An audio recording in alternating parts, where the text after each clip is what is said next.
So yeah, let's kick it off. Welcome everybody. Very exciting. It's our first ETH Organiser Call.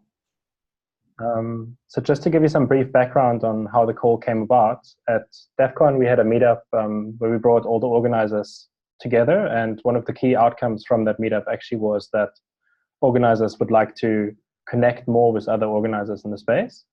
And this is one of the initiatives that we brought to life to make that happen. So together with the Telegram group and the discourse page that has been created, this is one of the initiatives that we're experimenting with to bring globally ETH organizers closer together and to foster that community of sharing knowledge amongst one another.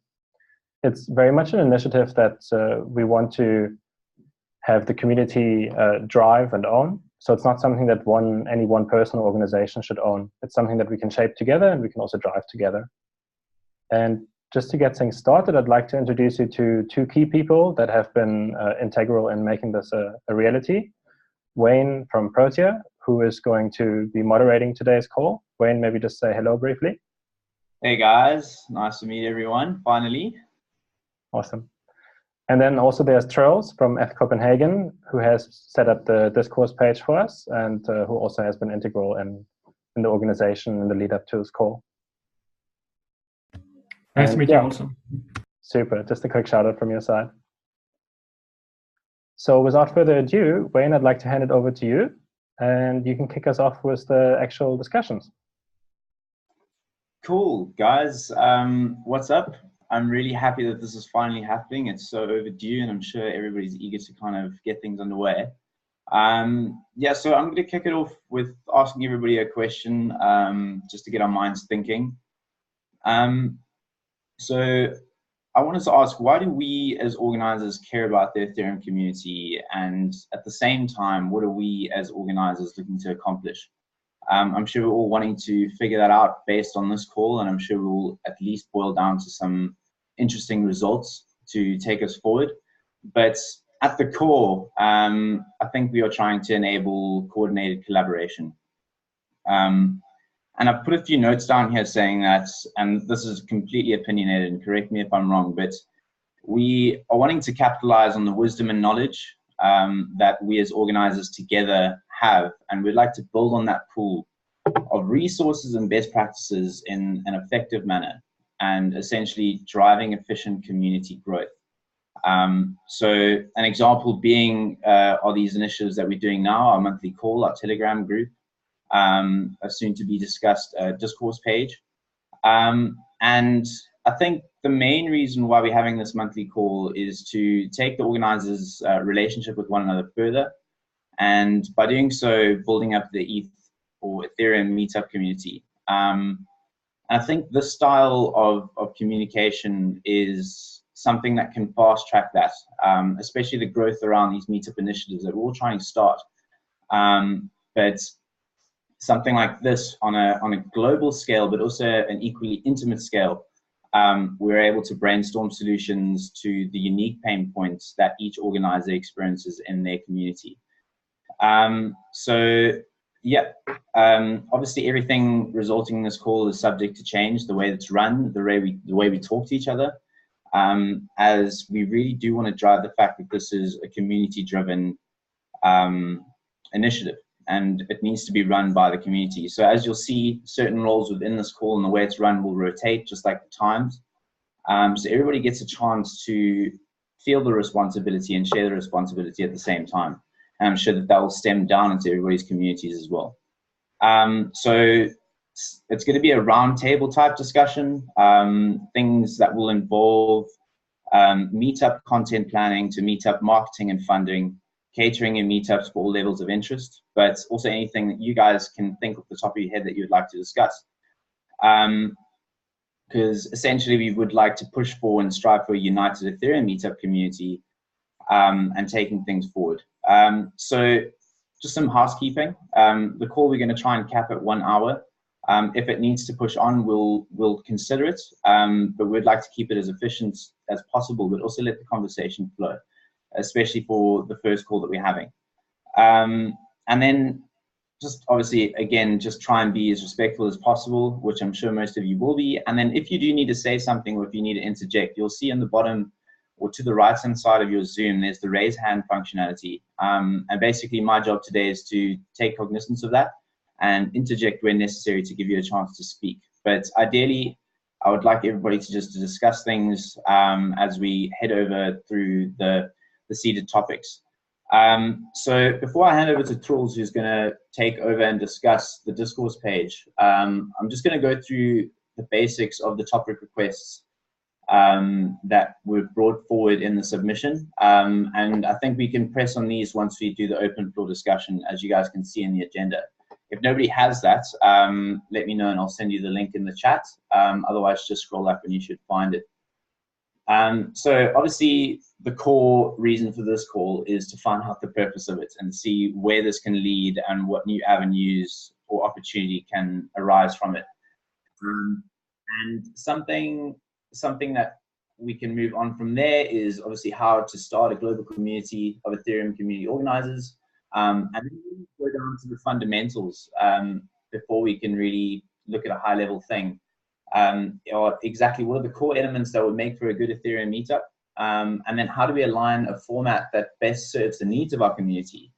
And that even boils down further to find out what are the needs for the community anyway.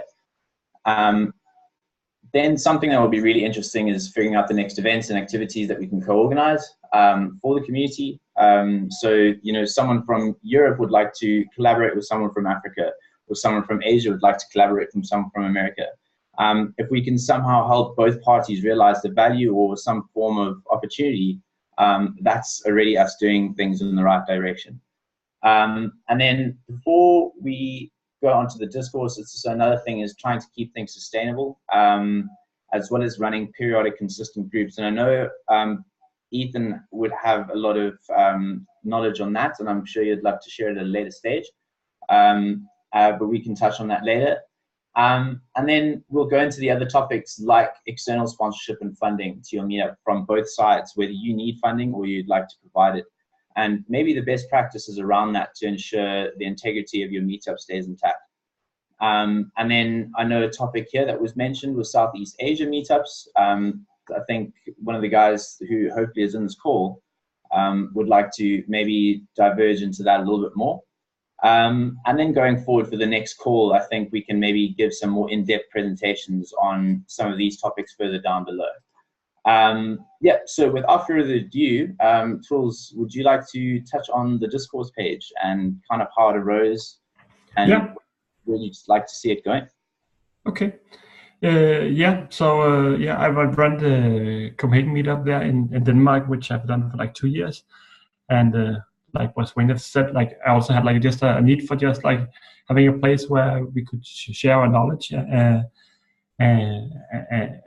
also ask questions for others on how they run the meetup. So I researched a bit. I could not really find anything really well-working community for that. So I set up this ETH Organiser's discourse page. And the discourse page, it's like, for those, I don't know if everybody knows what it is, but it's like a forum combined with an emailing system. So it allows you to organize a lot of content. A bit not like unlike Telegram, it like just allows you to put up categories and make sure stuff goes in the right place, and then you can ask questions for other people's topics, and then it will give out like a summary once a month. Normally, like you would get like what are the latest posts which were in the different categories on the website, so you know what's happening. You can go in and engage what interests you, and in the beginning, you'll probably send out a mail even like once a day actually to keep people engaged in the beginning while you build the community. So that's how it works. But can I get like to share screen to just how do I share screen actually in this one? There should be a green button on the bottom. Green. Yeah. Okay. I got it. Cool. So yeah. So set up this. So set up this Ethereum discourse page. But first, just for those not knowing you, then it's being used also in discourse. It's also been used for the research within the Ethereum community. So they have this ETH research discourse at the same form style. So you can have like categories where you can see like all the content is organized, and you have topics, or you have like tags within it to allow you to easily find the content. It's also been used by the ETH magicians, which are more like technical community. They also use the same forum type. It's just shown in another manner here, but it's the same system. Here you have like categories, you have tags, and then you have the latest feed over here. So that's how it will look like when the system grows, like more content is being added. In the beginning, when it's just bare bones, it's quite boring. This is like how it looks now. We just added a few posts. You can see like welcome messages when you open it up. You can see like a bit like what it's about. Basically, there's this community category where you can like fill in all your thoughts and ideas of how this form could work better. But otherwise than that, then I added a post where you can introduce yourself. No one has done it yet, but it would be good like if each of you could just go in and create a profile and then just introduce yourself to get the community started. Like when it's empty, it's worth nothing. It's only something which is interesting when content starts to appear. So I also added like some of the meetups where we created here, like we had a hackathon, we created like a coding session. We also had like just a general update on Ethereum, like just added the presentations with it, like, and feel free just to go in and ask questions, test it, see how it works. The more content goes in there, ask a question, something you like, the more content we get in, the more interesting we become to use it. And we also understand what the content should be like. So for now, there's not that many categories, there's not that many tags, but as we grow, we can try to find out like which kind of category should we have, how should we organize the content. So we just do that as we grow it. Also, like for the agenda here, for the community calls, we can add in the agenda a bit in advance. People can add maybe ask questions. They have something you want to have added to the agenda. The agenda can be updated, so you get like more like interactive approach to these community calls. And we can add the minutes afterwards, or the video in this case, also to this form. So yeah, so that was kind of like a big tour. And then I would be interested if someone knows about like are good at organizing these discourse forums or have competences in running online communities. Please get in touch with me, then you can help also in like finding out how we can organize the categories and make it more intuitive for people to use. Yeah, so that was it. Any questions? Yeah, let's open the floor, guys. Let's get chatting. Does anybody have experience in discourse? Does anybody have an objection in using discourse? And if so, like, please speak up. I think this is a great opportunity for us to share resources. But obviously that's just one opinion. Do you guys have any other suggestions? And if you do, just mention your name, say where you're from, or which meetup group you're from. Yeah. Hey guys, my name is Ryan. I work with Linum Labs. I was previously in Prague at the Community of Communities meetup. Is my audio okay? Sometimes my mic screws up. Maybe take out the video. So one thing that was brought up at the Community of Communities meetup was the security considerations and privacy considerations around using different platforms. So, for example, one criticism of Slack is that an admin is able to essentially transfer ownership of accounts at their own control and essentially be able to read any messages that are then published in the platform. And then to get access to all the logs or all the messages, you have to pay for those kind of things.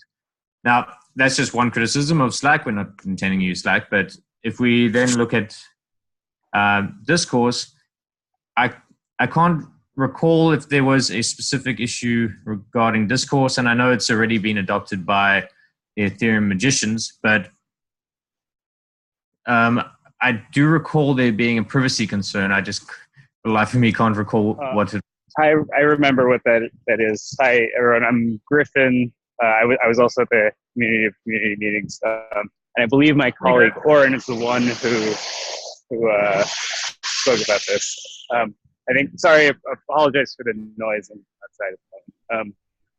the exact security concern was that an admin of a discourse can impersonate and send messages as other users, which is kind of a crazy amount of power.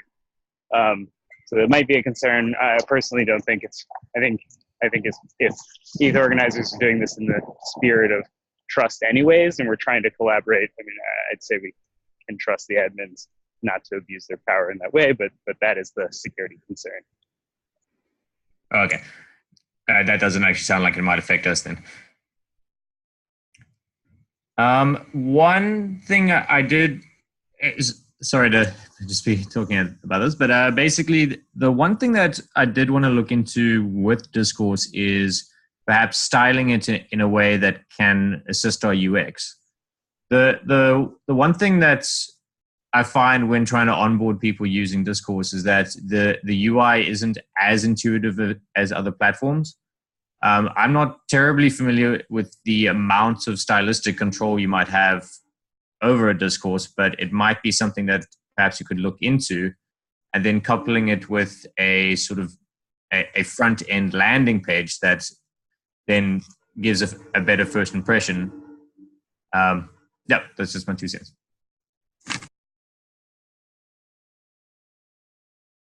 Any other comments? I just find out how we can do it, but any other feedback? I'd just like to put a question out there. What do you guys think would be most useful to share on Discourse? Is it specifically tutorials that you're working on with your community? What kind of focus could we have, and how could we best share knowledge, and what type of knowledge could we share on Discourse?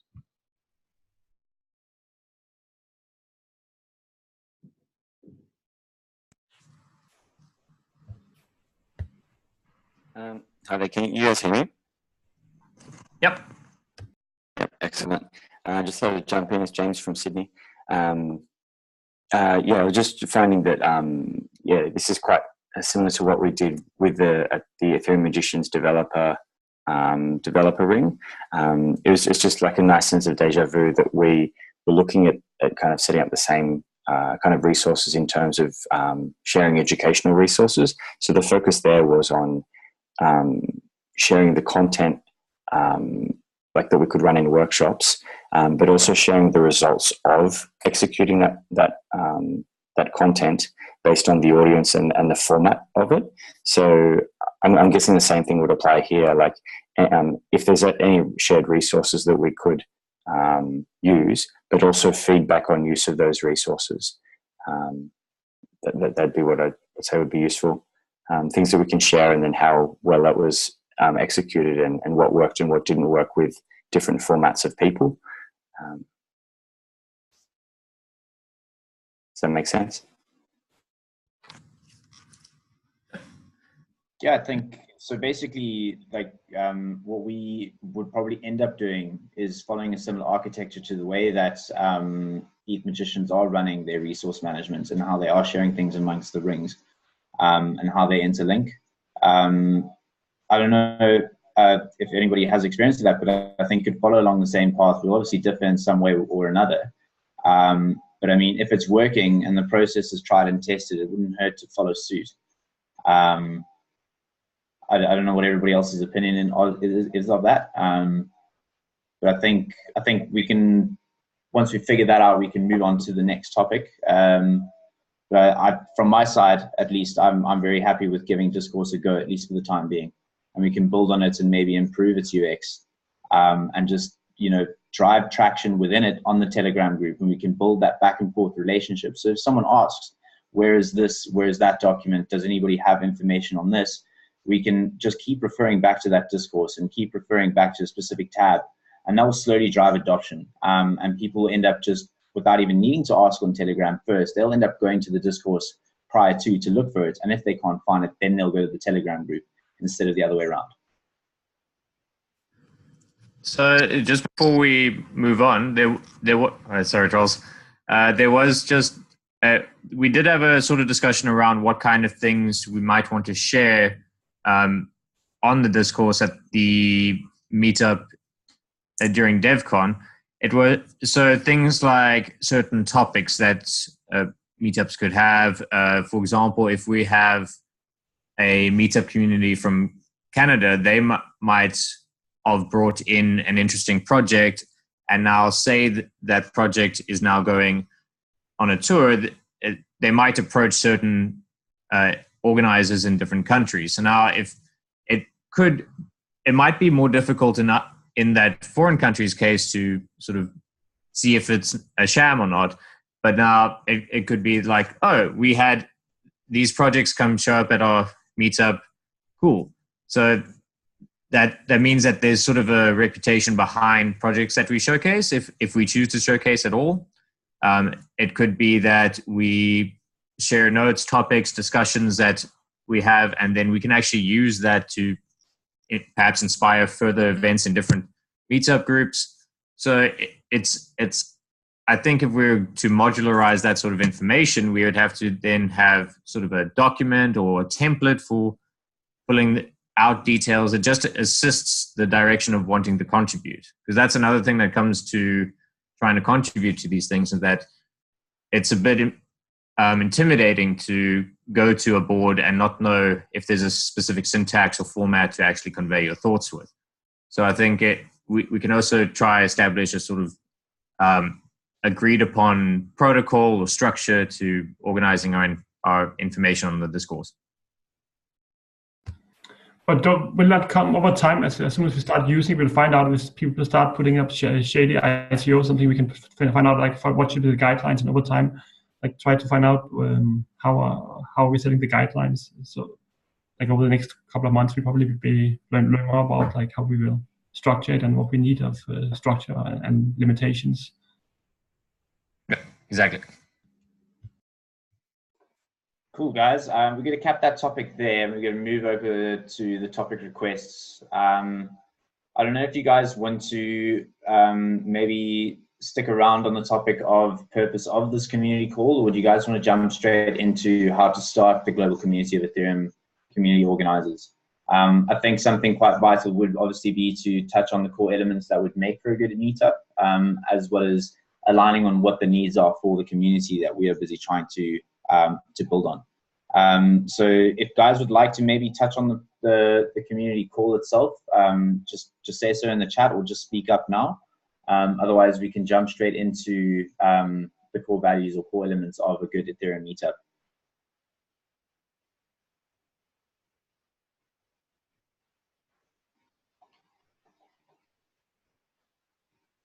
So just a thought from my side,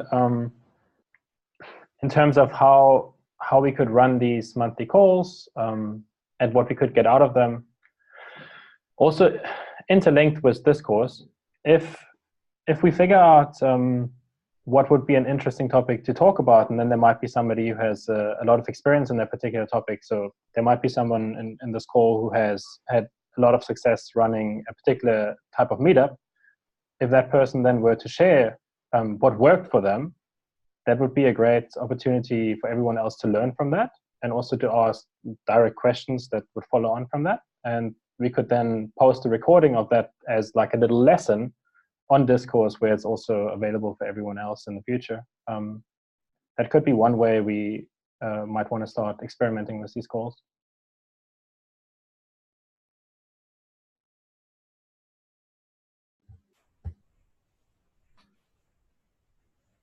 Sounds good. Cool. Matej, I think you are wanting to raise your hand. If you want to say anything, please do speak up.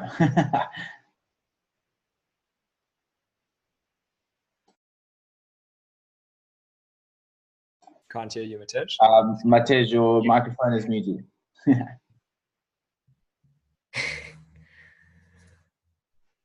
Bottom left, they should be able to unmute.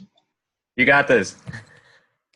There is the Shift Command A shortcut for it. Okay, thank you. Okay. So, hello from Bratislava. I've been recently on the DevCon 4, and I'm coming from the community like House Computer Congress, and we founded like the hackerspace in 2010. And we've been like early in crypto since 2012, and I've been doing some Ethereum meetups like back in 2014, and we just dropped it because of other issues and the bear market, right? And what we find out that my question was how to keep up the meetups to be periodic and sustainable. And when I noticed that the participants in the meetups are dropping with the price, right?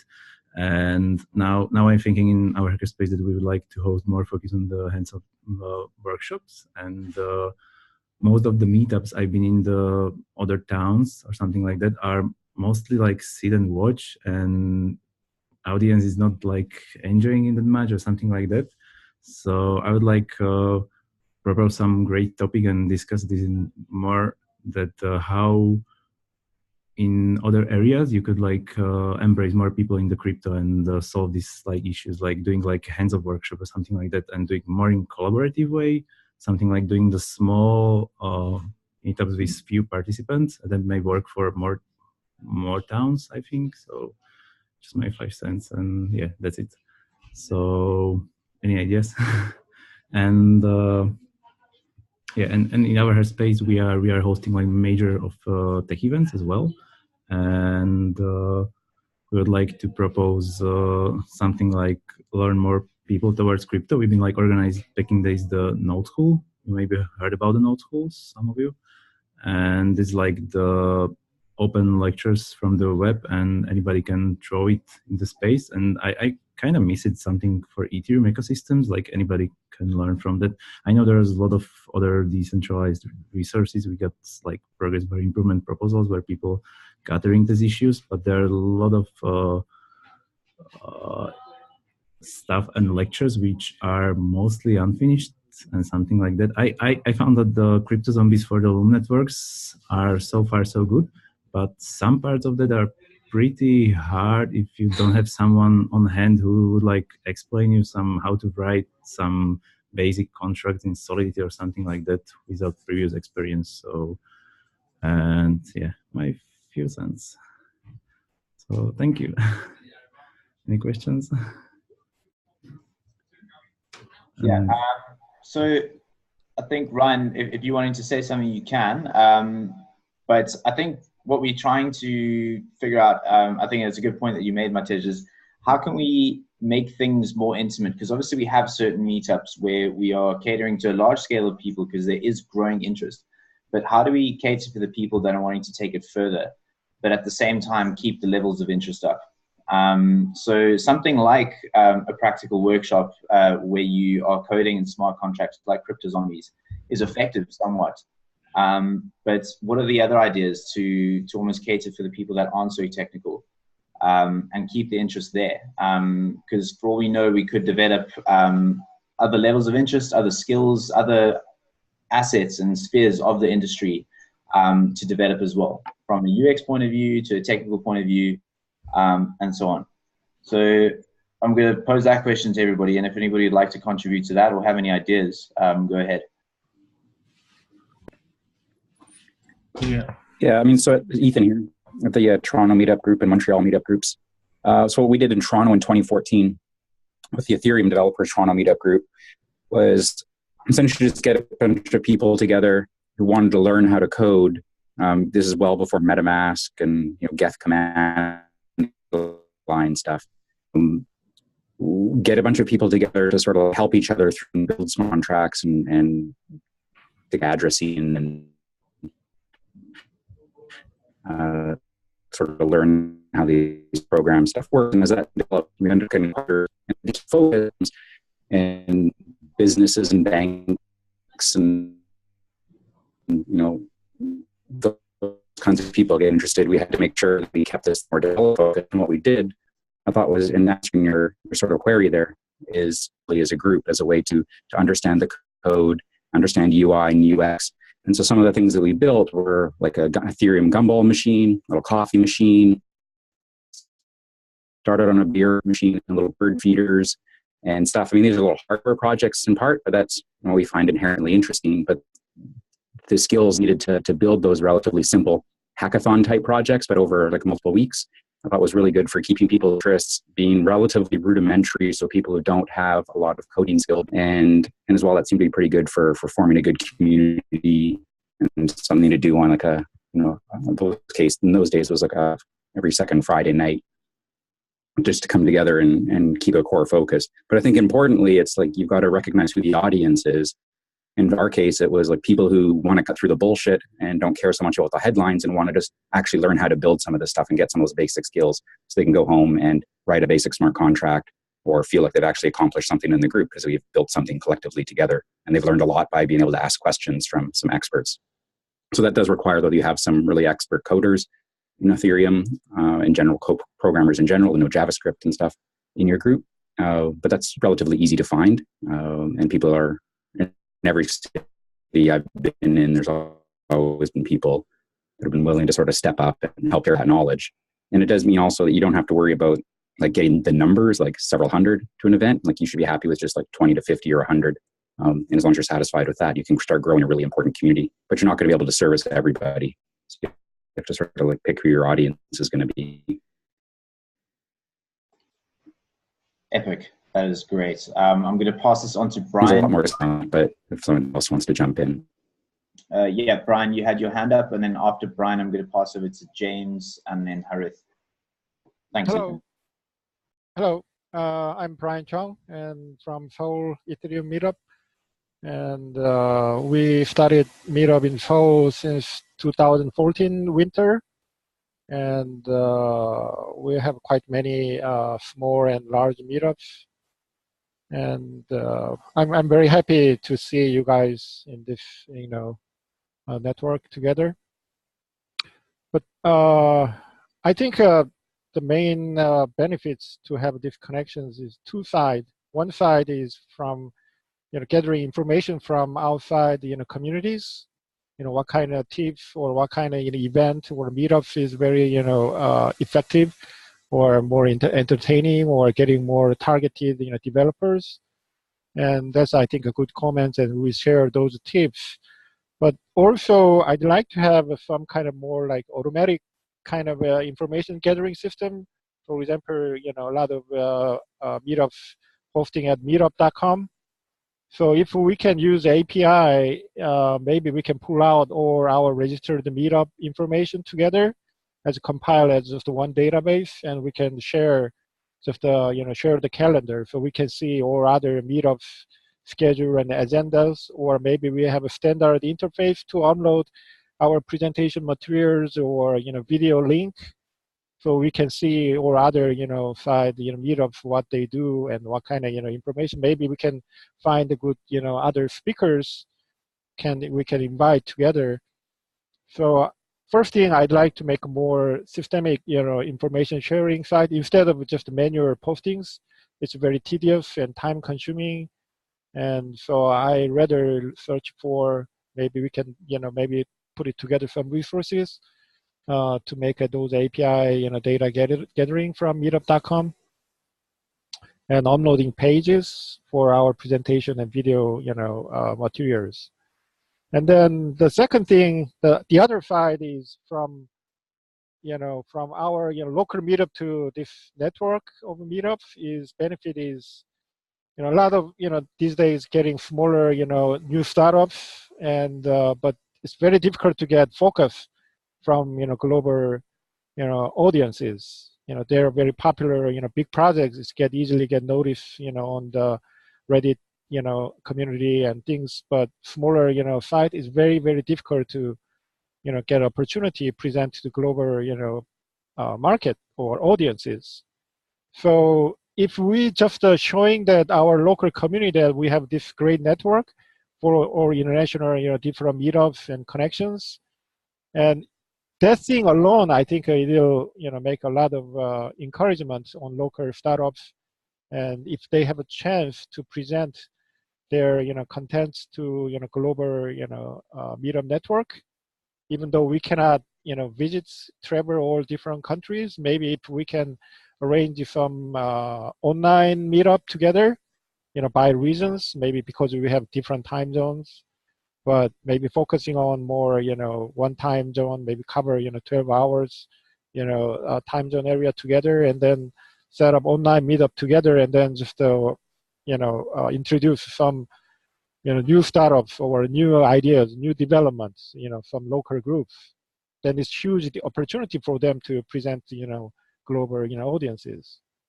So I think if we can first thing, maybe it's more something tangible things we can discuss and arrange it.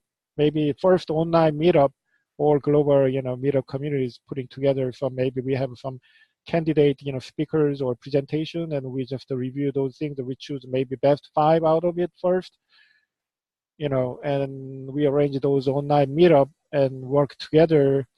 I think it'll be really great, impact on each local group, just showing that we are working together and that this is our result, something we can achieve, short-term period. Awesome. Yeah, James, I don't know if you want to carry on from that. Yeah, so I was actually taking down a few points, so I'll try to skim through them, and if it gets too long, I'll just post it to the chat.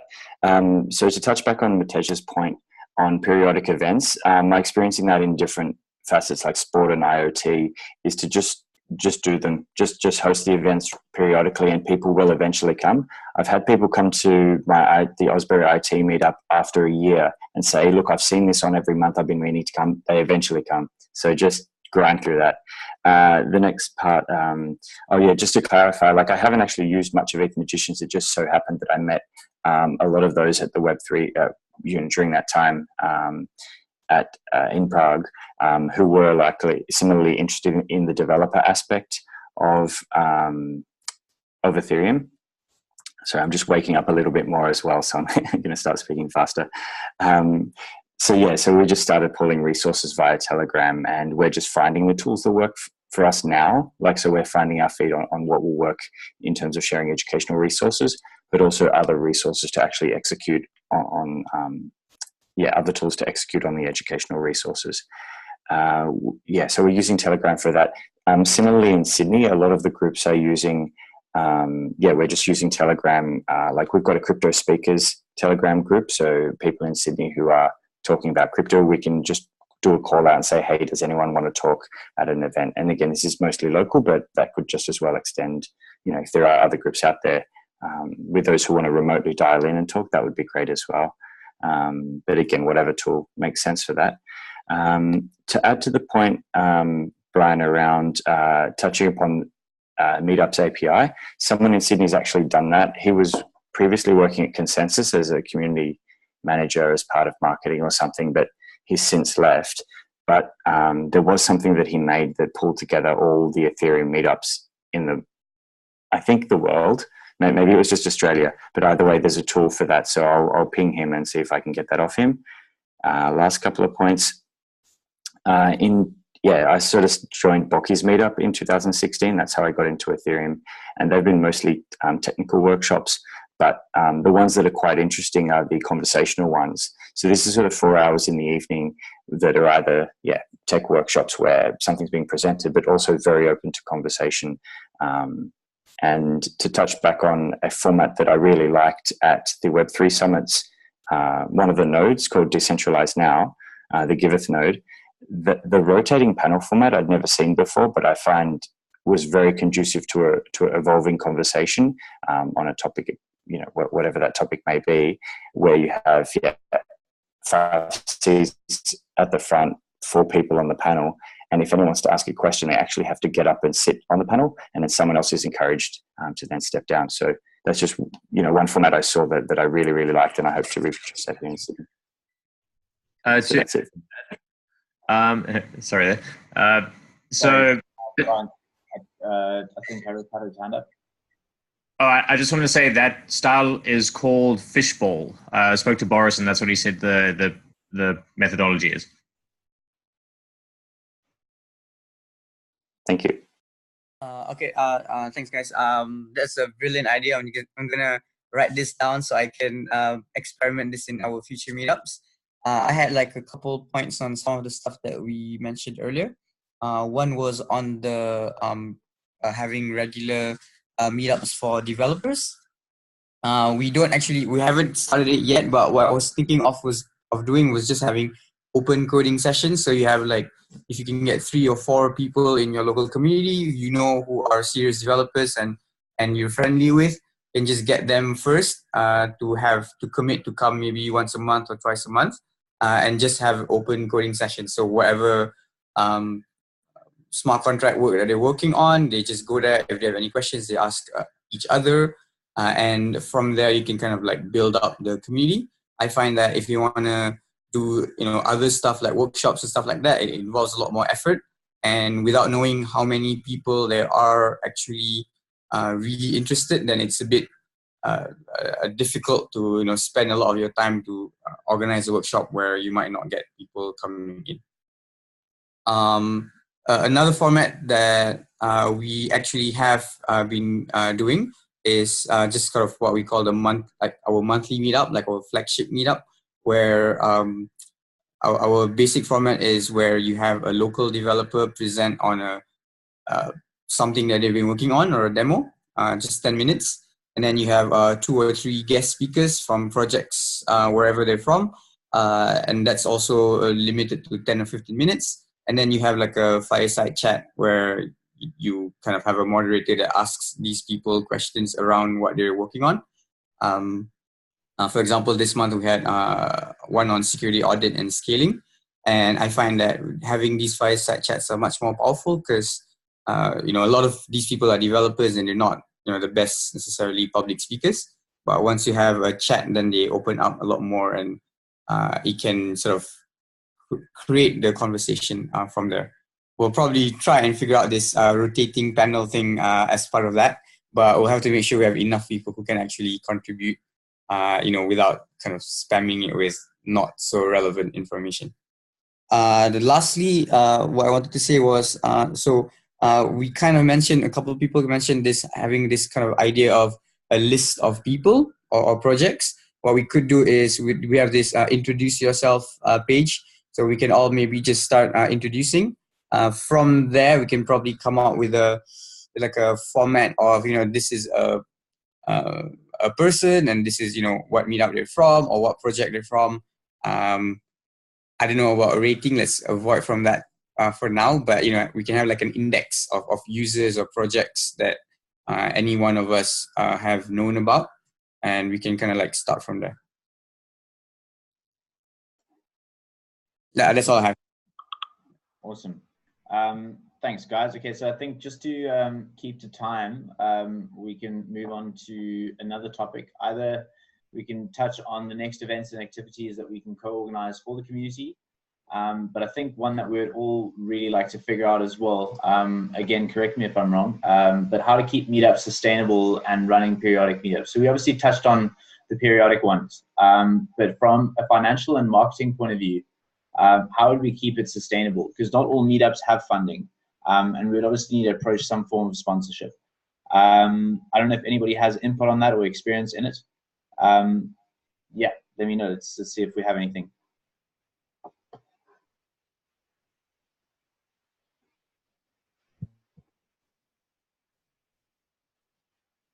I can contribute a bit. Someone raised their hand.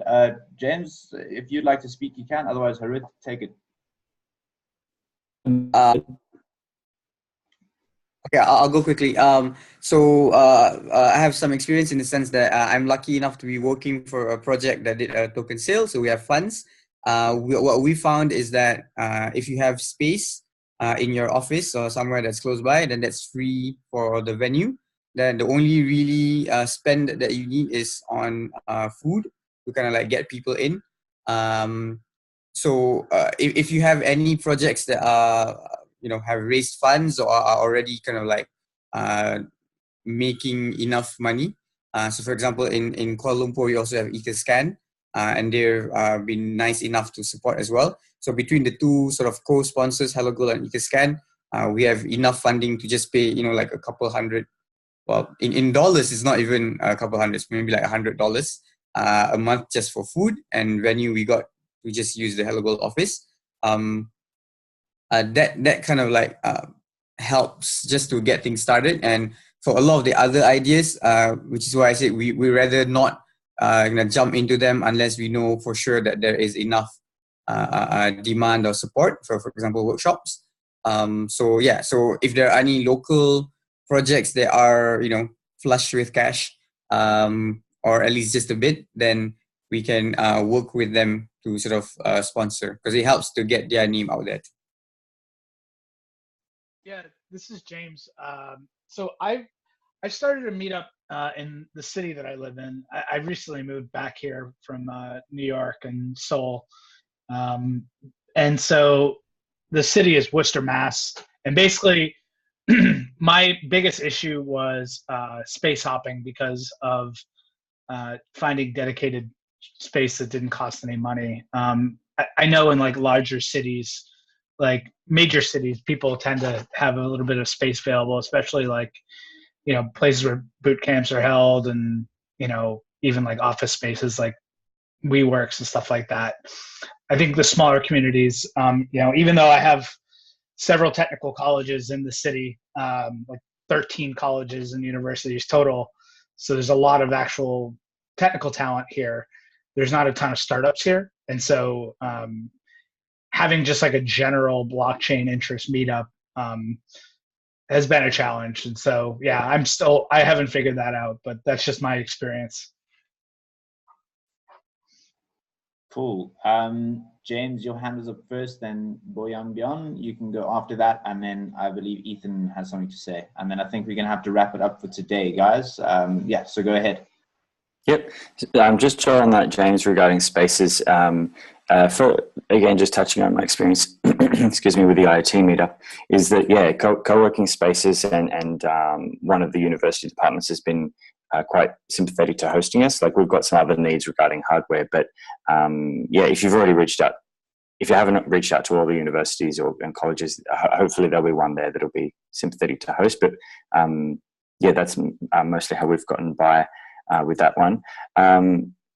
Going back to the funding and stuff, if not sponsors, the way that the Boki does his is actually by donation by attendees. So we go do a bit of a shop before, and then we just provide. We cover the costs of food and drink based on what was donated. But again, fortunate enough to have a co-working space to use there. Lastly, it's more of a question or maybe an action item for me to follow up on. I know that the social coding or some part of Giveth, depending on what it becomes called, is intending to sort of consolidate the grant application process. I'm not sure if there's anyone else here who's involved with that, but I was sort of on the peripheral of that whilst we were at DEF CON. And yeah, we just sat down with all the grants providers, and we're wanting to consolidate a single point of application. So maybe to sort of dog food those efforts, then I'll ask them if they would consider funding meetups to some degree. Like perhaps if one of the meetups was focused on something they'd be all in favor of it. I'm not sure, so I might just ask that question. That's it for me. Boyan, you're up. Hello, this is Bo from Kyber Network. Nice meeting you guys. We're based in Singapore, and I have so many questions to ask actually to you guys, but just to make it short about the funding and meetup thing. Actually, we run the Ethereum meetup in Vietnam. We provide the co-working space and just organizing and provide the food, like just pizza and then some small drinks. And then even in Singapore, when we organize the meetup, we use the PayPal Innovation Labs, which is free. They just provide the space for free, and then we just sponsoring pizza or some drinks. But I'm just wondering, you guys, you said like we need the fund for sustainable meetup, and I'm just wondering, how much like the budget for running a meetup in different country, and then if you're funding a sponsor, like what do you expect? Like what do you expect, and where you guys use this fund for?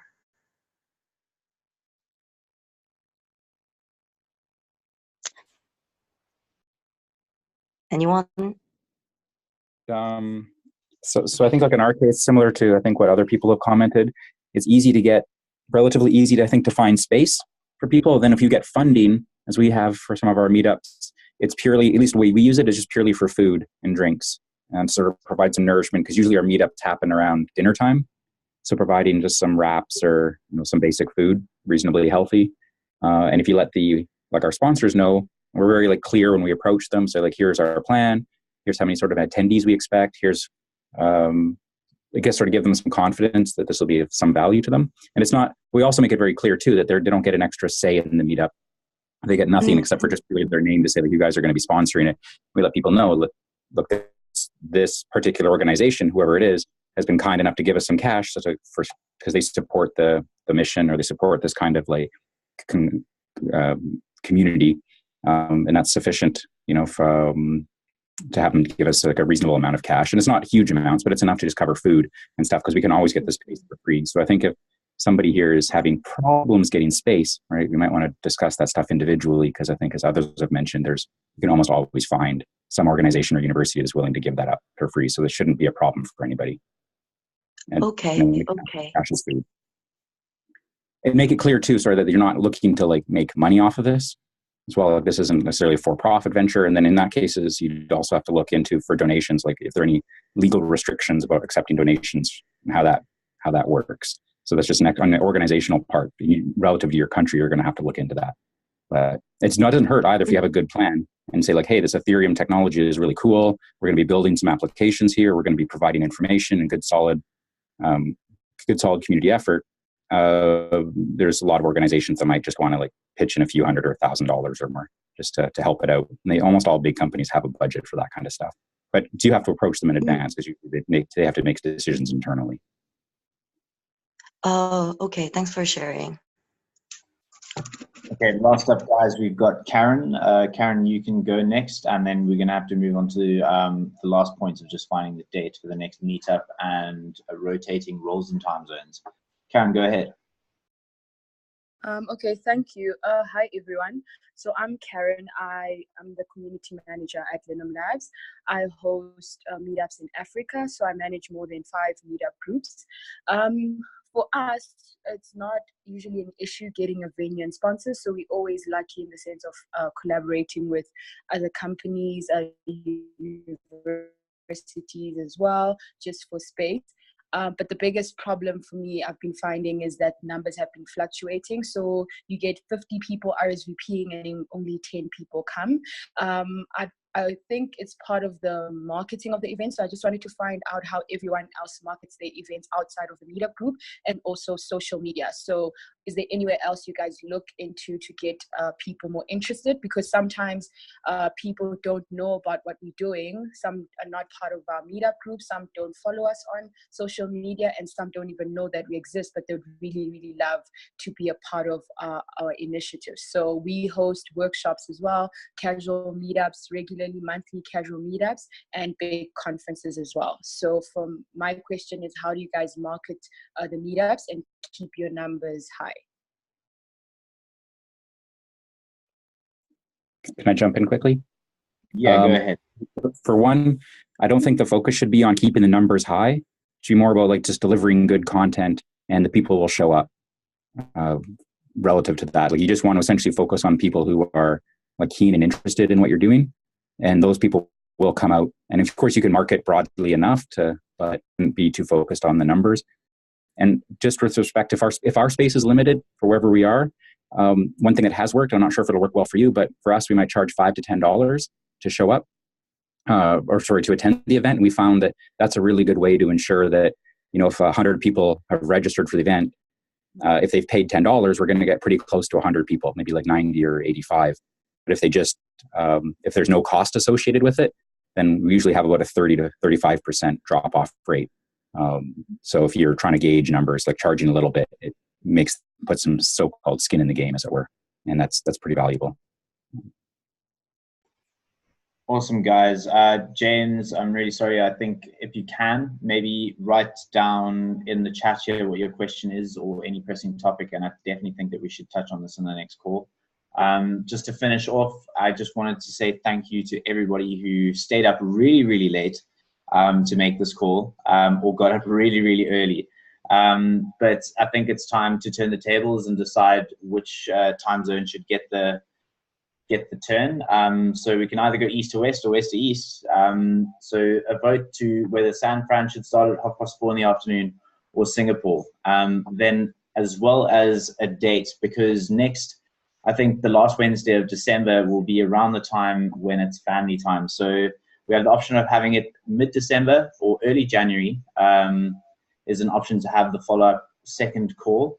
And then if possible, could I have somebody volunteer to fulfill the role that I've done today as mediator, and as well as timekeeper. And then another one would be to make the debrief for the call that I'm going to be doing afterwards. Yeah, surely we go with the sun to the west. Yes, I agree. So is everybody happy that we started Hopper Sport for San Francisco at the second call? If there's any objection, please say so. You don't have to use your hand for this one. You can scream if you need to. What was that about San Francisco? Pardon? Yeah. Sorry, what was the proposal? What time for San Francisco? Hopper Sport in the afternoon. So if you, I'll just post the link in the chat again, just to let you know what we're trying to do on the agenda. But basically the last point or agenda item is setting up the date for the follow-up call. We can either have it mid-December or early January, because I don't think anybody would likely attend the last Wednesday of December, because it's probably close to Christmas and New Year. I haven't actually checked. Oh, it's right on, yeah, it's on Christmas Eve. I mean, post-Christmas, day after, Boxing Day. We can probably also carry that conversation over to Telegram and figure something out asynchronously.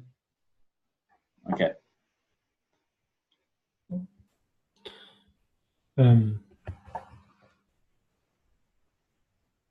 Well, I'd be happy to do at least the minutes from next meeting if one needs to volunteer for that one. Okay, cool. And I think that is a good suggestion, Harith. I think we can use the Telegram bot to vote. So yeah, we can take it from there, guys. I think we should cap it. People are probably falling asleep at the hours that they're busy joining in on. And I'm just going to turn my camera on so we can put a face to a name just one more time. I just want to say thank you guys so much. And yeah, until the next one. I'm really looking forward to how things are going to improve. All right. Thanks, Cheers. Ray. Thanks, guys. Thank you, guys. Cheers. Thank you. Bye, guys. Nice to meet you all. Bye-bye. Thanks, everyone. Thank Good you. morning, good evening, good night, whichever. Bye-bye. Everyone. Bye. Thanks all.